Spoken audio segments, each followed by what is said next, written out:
Good morning. It's Thursday. It's September the 10th. Hope you're doing well this morning. I just want to take a little bit of your time. I'm going to be quick and short today.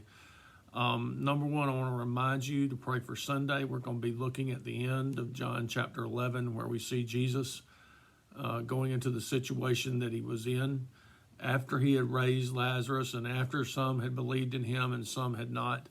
And we're going to see the reason Jesus was here. So look forward to that, and we're going to present the gospel Sunday morning. Secondly, most of you, if not all of you, know what tomorrow is. And it doesn't seem like it was 19 years ago, but it was. And it seems like yesterday to me. So I'm just going to ask you to pray for those families of the ones who died in the airplanes. Pray for the families of those first responders who were lost on the ground, and then the ones who have passed since then as a result of some of the effects of what happened that day. And then I'm going to ask you to pray for something we normally don't say out loud a lot. Pray for our enemies. We found out that day that we have enemies as a nation. We've always known that, but not to this point, to this reasonable expectation. The enemy came to our land for the first time, on our shores, on our ground. So pray for our enemies.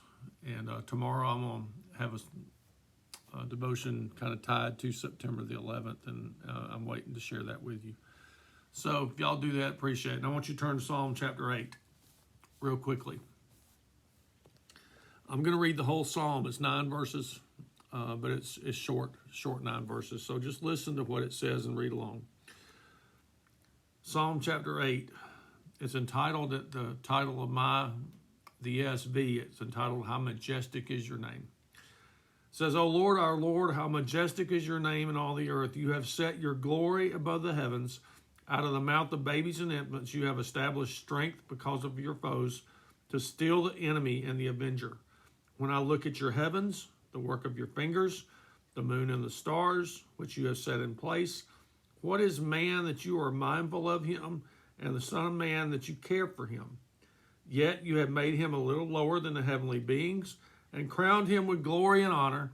You have given him dominion over the works of your hands. You have put all things under his feet, all sheep and oxen, and also the beasts of the field, the birds of the heavens, the fish of the sea, whatever passes along the paths of the seas. O Lord, our Lord, how majestic is your name in all the earth. A long time ago in another place, we had youth camp. And our speaker for the week was a man from New York, a youth evangelist called Buster Soaries. I'm not sure if Buster is still alive, but he was a pastor and then was also called into youth evangelism, so he was doing 2 jobs basically. But he spent the whole week of youth camp examining this psalm for the kids. And the things that I learned out of that psalm just in that week were wonderful. I've got my Bible that I took my notes in that week. And I just wanted to share with you one of the things that came out of that. And it was this, and I've got it written at the top of my page here. If we are as smart as we are today, how much smarter, how much more wise, and how much more does God know? That just blows my mind.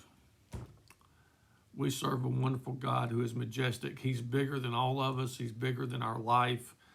He's in control of everything, and he has saved us through Jesus Christ, those of us who follow him. So today I just want you to think for a moment. I told you I was going to be short, and I am. I just want you to think for a moment about how majestic God is today in your life. If you have a relationship with him, it affects you, his majesty. If you are a responsible human being and a Christian, then you have a reaction to his majesty, and we're to share that. So think about that today. Think about how majestic God's name is.